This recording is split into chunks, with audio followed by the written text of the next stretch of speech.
وأنه من تولاه فأنه يضله ويهديه إلى عذاب السعير.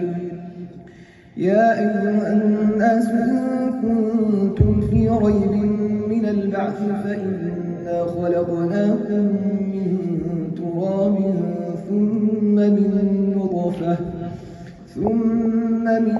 نطفة ثم من علقة ثم من مضغة مخلقة وغير مخلقة لنبين لكم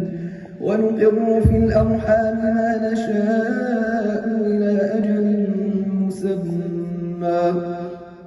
ثم نخرجكم طفلا ثم لتبلغوا أشدكم ومنكم من يتوفى ومنكم من يرد إلى أرذل العمر لكي لا يعلم من بعد علم شيئا وترى الأرض هامدة فإذا أنزلنا عليها الماء اهتزت وربت وأنبتت من كل زوج بهيج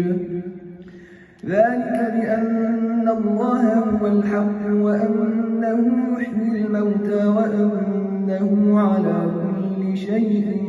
قدير وأن الساعة آتية لا ريب فيها وأن الله يبعث